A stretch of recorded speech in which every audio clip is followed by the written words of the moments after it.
Hija mía, escucha bien porque lo que te voy a contar no es cuento ni exageración. El día de mi cumpleaños cambió mi vida para siempre. Tenía 14 años y la inocencia todavía me protegía, hasta que la traición vino desde quien debía ser mi protector. Ese día, mi padre me quebrantó de una manera que no se puede explicar con palabras bonitas. Me dejó con el alma herida y, poco después, con 2 vidas creciendo dentro de mí. Eran gemelos. No voy a hablar de escenas ni de detalles que solo sirven para herir. Te hablaré de lo que importa, el dolor que quedó, la soledad que me envolvió y la decisión que tomé en silencio. En aquella época, en nuestro pueblo, había costumbres que hoy nos parecen imposibles. Se normalizaban cosas que no debían normalizarse, y las voces de las niñas se apagaban ante el poder de los hombres. Por eso nadie se escandalizó cuando mi cuerpo cambió. Para muchos, era apenas otro hecho más en una vida llena de reglas injustas. Yo vivía sola con mi padre. Mi madre había partido hacía años y la casa era fría. En la mañana de mi cumpleaños hice las mismas tareas de siempre: agua, alimento para los animales, pan en el fuego. Nada anunciaba la tragedia.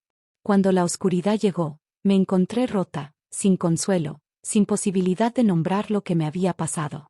Y con el tiempo, la barriga empezó a mostrar lo que mi corazón ya había sospechado: venían 2 pequeños. La comunidad murmuró, sí, algunos bajaron la mirada, otros dijeron que la vida era así. Nadie me llamó por mi nombre de mujer ofendida, nadie buscó justicia en mi nombre. Yo era una joven embarazada, sola, y el mundo parecía decidido a mirar hacia otro lado. Sentí la traición de la sangre, hija. La persona que debía ampararme me había convertido en quien debía protegerme del mundo. Pero de esa oscuridad nació una promesa. En mi pecho se formó una decisión que me sostuvo durante años. No permitiría que la injusticia definiera todo lo que me quedaba. Criar a esos gemelos fue un acto de amor y de resistencia. Cada vez que los miraba, veía la inocencia que no tenía la culpa de nada, y cada vez que me tocaba la barriga, juraba que algún día mi nombre no sería solo el eco de una herida, sino la voz de alguien que recuperó su dignidad. No te voy a engañar, hubo noches que pensé en rendirme, en dejar que la tristeza se comiera mi vida. Pero la maternidad me dio una fuerza inesperada. Mis hijos, aunque nacieron de un dolor que no pedí, fueron la razón para seguir, para aprender a caminar de nuevo con la cabeza en alto. Y esa promesa de justicia privada creció y se transformó. No digo venganza con celebraciones ni actos sanguinarios, digo justicia a mi manera, una devolución de poder que hiciera temblar la impunidad. Lo que hice después cambió el rumbo de mi vida y el de ellos. Pero eso, hija, es otra parte que vendrá, y te la contaré con la misma verdad. Cuando la noticia se hizo visible en mi cuerpo, la casa se volvió más fría que antes. Ya no había miradas cómplices ni palabras suaves, solo un silencio pesado que parecía querer aplastarme.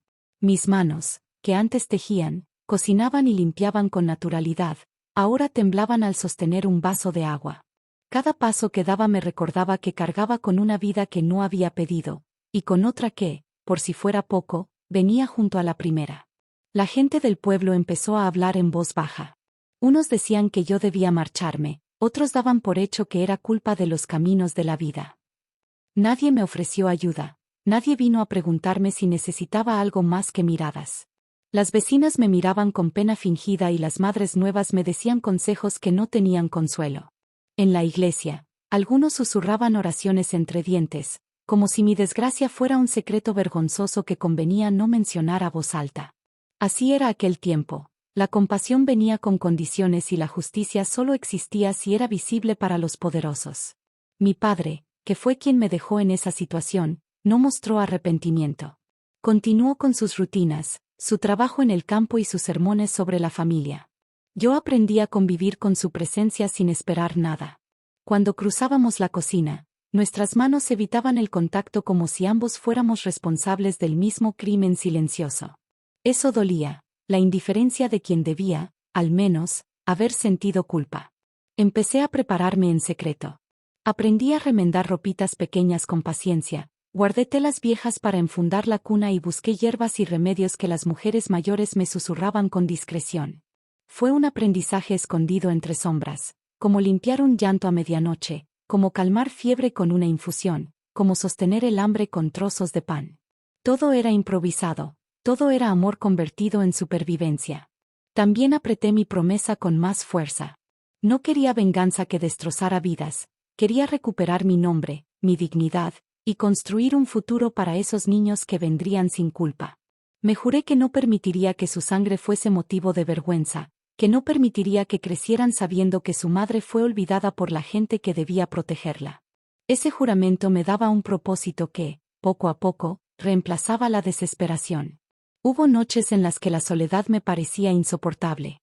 Me tendía sobre el catre y escuchaba los sonidos de la casa, el viento en la puerta, el murmullo lejano de los animales, el latido de mi propio pecho.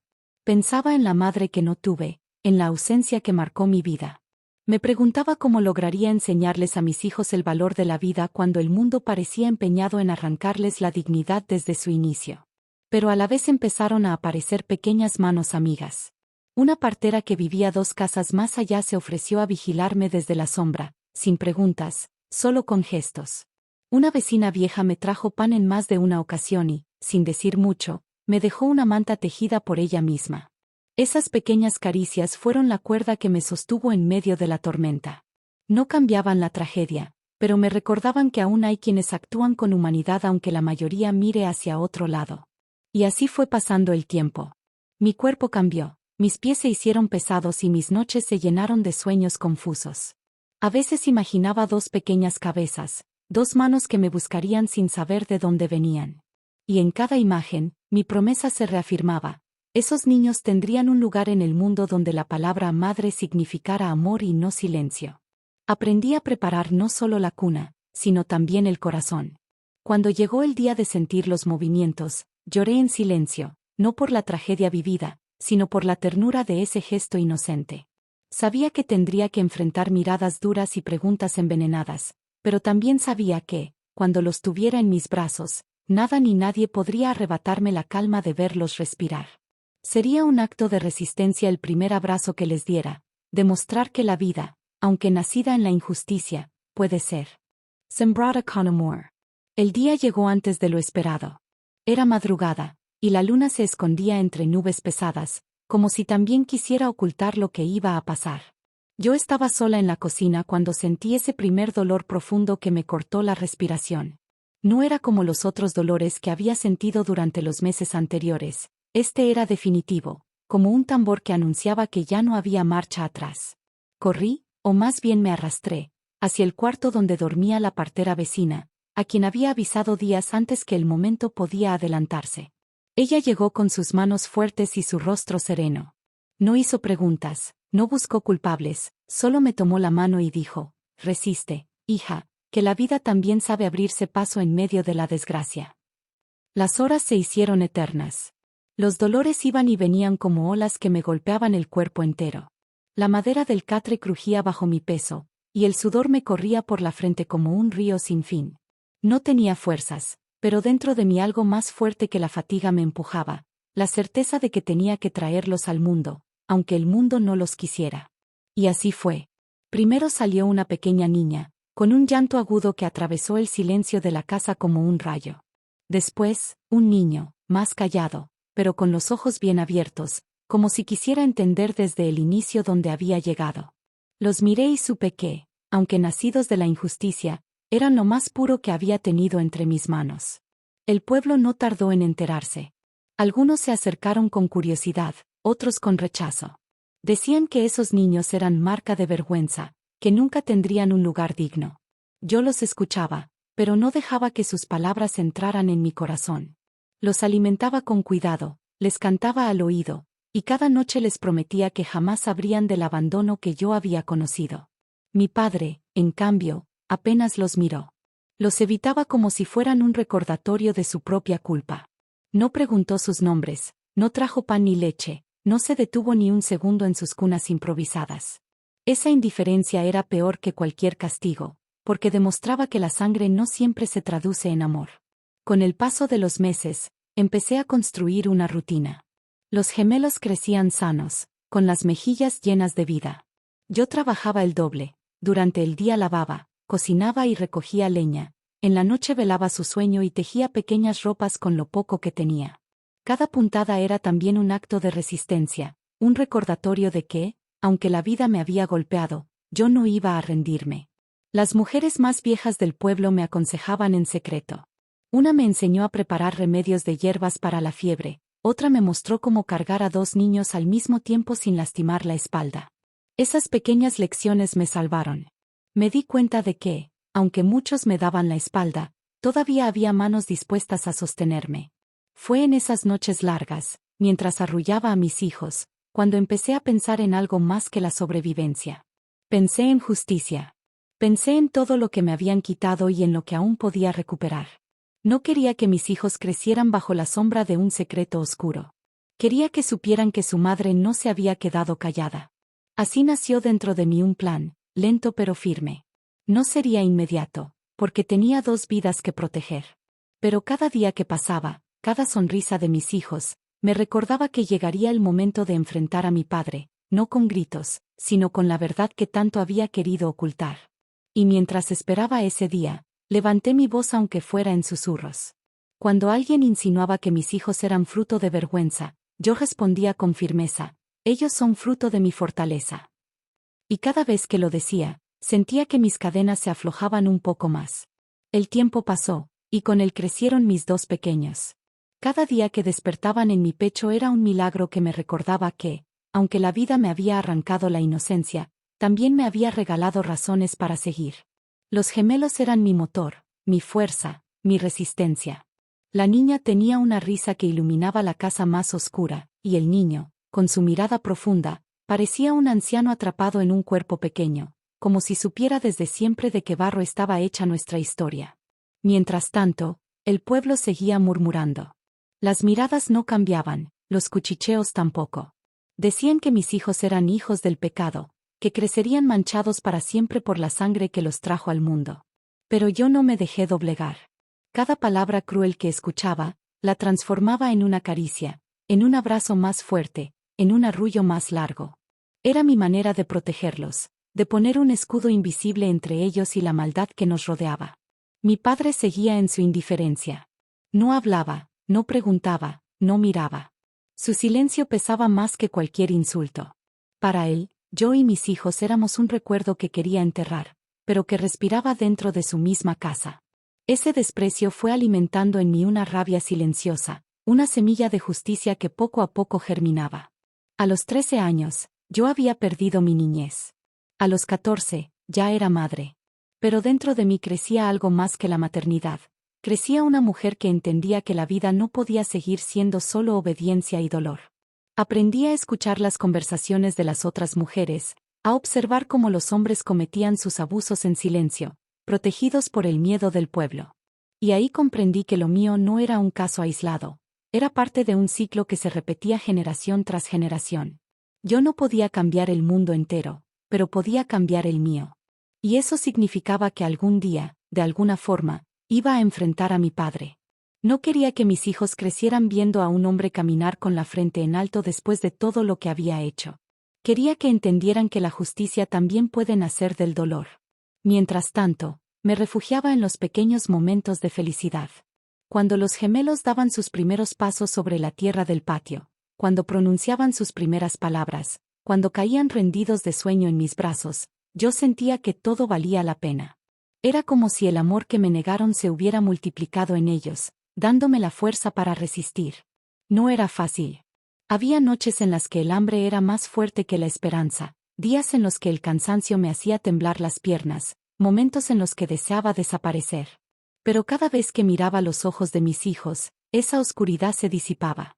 Ellos eran la prueba de que incluso lo nacido del dolor podía florecer. Y en esos silencios, mientras los arrullaba junto al fuego, mi mente se llenaba de planes. No hablaba de ellos con nadie, porque sabía que nadie me escucharía.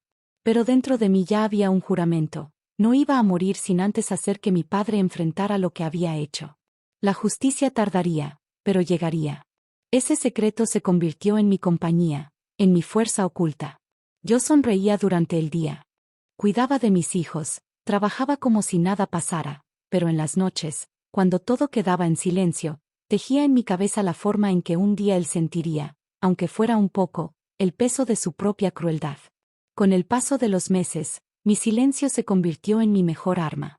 Aprendí a esconder lo que sentía, a disfrazar mis emociones con sonrisas falsas, a aparentar obediencia mientras por dentro crecía un fuego que me consumía.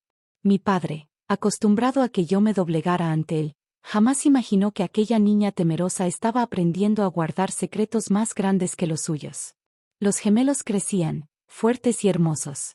Sus risas se mezclaban con el canto de los pájaros en las mañanas y, aunque yo vivía rodeada de murmullos y desprecio, ellos eran mi refugio. Cada vez que los miraba correr descalzos en el patio, me repetía a mí misma que tenía que hacer algo, no solo por mí, sino por ellos. No permitiría que un día fueran víctimas del mismo silencio que me había condenado a mí. Fue entonces cuando empecé a observar con más detalle cada movimiento de mi padre, cada debilidad, cada gesto de soberbia que lo dejaba expuesto. Descubrí que su arrogancia era también su mayor punto débil. Él creía que nadie jamás se atrevería a enfrentarlo. Esa seguridad lo hacía descuidado. Y en ese descuido, yo encontré mi primera oportunidad. Comencé a ganarme la confianza de los demás dentro de la casa, a mostrarme obediente, callada, siempre dispuesta. Pero mientras tanto, escuchaba todo. Conversaciones a medias, secretos compartidos entre los hombres cuando creían que yo no entendía. Aprendí más de lo que ellos imaginaban, dónde guardaba el dinero, a quién le debía favores, y hasta qué cosas temía que el pueblo supiera. La idea de la venganza ya no era un pensamiento fugaz que me visitaba en las noches. Se convirtió en un plan que crecía junto con mis hijos. A cada sonrisa de ellos, a cada palabra que aprendían, mi convicción se fortalecía. No podía permitir que crecieran bajo la sombra de un hombre que había destruido mi infancia y que seguía caminando impune. Una noche, mientras los arrullaba para dormir, sentí que el destino me hablaba en silencio. El fuego del fogón iluminaba sus caritas dormidas y yo entendí que había llegado el momento de preparar el primer paso. No se trataba solo de venganza, sino de justicia. De romper un ciclo que parecía eterno en nuestra familia y en nuestro pueblo. Empecé a escribir pequeñas notas en mi memoria, a grabar cada detalle de lo que mi padre hacía. Cómo trataba a las mujeres del pueblo, cómo se aprovechaba del miedo, cómo ocultaba sus pecados detrás de su prestigio de hombre respetado. Esa información sería, un día, su condena. Pero sabía que la justicia no siempre llegaba de manos de los hombres. Y que, para alguien como él, tal vez la única justicia posible era la que yo misma iba a ejecutar. La pregunta que me atormentaba era, ¿cómo hacerlo? ¿Cómo lograr que sufriera sin poner en riesgo a mis hijos? El destino me dio la primera señal cuando escuché una conversación entre él y un vecino. Hablaban de un terreno, de un trato oscuro que podía traerle problemas si alguien más se enteraba.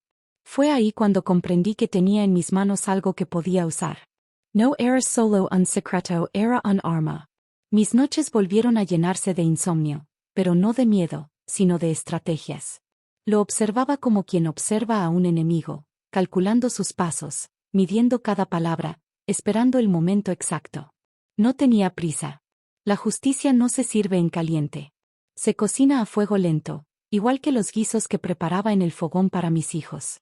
Cada día me repetía a mí misma, resiste, aguanta un poco más, porque tu hora llegará. Y lo creía. Porque dentro de mí ya no había solo dolor. Había determinación. Había una promesa que hice a mis gemelos sin que ellos lo supieran. Su madre no moriría siendo víctima, sino siendo la voz de todas las que callaron antes de ella. El plan estaba en marcha. Y aunque nadie lo sospechaba, cada amanecer me acercaba más al momento en que mi padre dejaría de caminar con la cabeza en alto. El día llegó sin que yo lo buscara, pero el destino sabe cuándo es el momento de ajustar cuentas. Una tarde, mientras el sol caía y el viento levantaba polvo en el patio, mi padre discutía con un vecino por aquel terreno del que tantas veces lo había escuchado hablar. Su voz, altanera como siempre, intentaba imponerse, pero yo ya conocía todos sus secretos. Y esa fue la primera grieta que se abrió en su orgullo. Me acerqué despacio, con mis hijos jugando a unos pasos de mí, y por primera vez lo enfrenté con palabras que él jamás esperó escuchar de mis labios. Sé todo lo que has hecho, sé cómo conseguiste tus tierras, sé lo que escondes detrás de esa fachada de hombre respetado. Su rostro se desfiguró. El hombre que siempre había tenido poder sobre mí se quedó mudo, paralizado. No sabía si gritar, golpearme o reírse. Pero en sus ojos vi miedo. Y ese miedo me devolvió el aire que me había robado durante años. No fue un grito ni una pelea lo que lo destruyó, fue mi silencio calculado. Yo ya había contado la verdad a quienes debían escucharla. Las mujeres del pueblo, que por años habían callado sus abusos, comenzaron a hablar. Una por una se acercaron a mí, confesando historias similares, secretos guardados en el pecho con lágrimas escondidas. Descubrí que no estaba sola. Nunca lo estuve. Mi venganza no fue levantar la mano contra él, sino arrancarle la máscara delante de todos. Poco a poco, su honor se convirtió en vergüenza. El hombre que caminaba con la frente en alto ahora bajaba la mirada al cruzarse con los vecinos. El que se creía dueño de todo terminó solo, abandonado, despreciado por quienes antes lo temían. Y yo, esa niña que un día lloró en silencio, me convertí en la mujer que lo venció con la verdad. Mis hijos crecieron viendo que su madre no fue débil, sino fuerte. Que aunque la vida me quitó la infancia, no me robó la dignidad. Ellos fueron la razón por la que nunca me rendí. Y cada vez que los miro, sé que mi historia no fue en vano, porque en sus ojos vive la esperanza de un futuro distinto. Hoy, al contarles esto, no lo hago desde el rencor, sino desde la fuerza de haber sobrevivido. Porque si algo aprendí en todo este camino es que el silencio nos encadena, pero la verdad nos libera. Y yo elegí ser libre, aunque me costara todo. Querida nieta, querido nieto, y a todos los que escuchan mi voz, recuerden siempre que incluso en medio del dolor más profundo, hay una salida. Que la vida, aunque parezca cruel, también nos da la oportunidad de escribir un final diferente. Yo escribí el mío con valentía, y ustedes también pueden hacerlo. Si llegaste hasta aquí, quiero pedirte algo muy especial. Suscríbete a este canal para seguir escuchando historias que nos recuerdan de dónde venimos y todo lo que hemos resistido. Y deja tu comentario contándome qué sentiste con mi relato, porque tus palabras son la manera en que mantenemos viva esta conversación entre generaciones.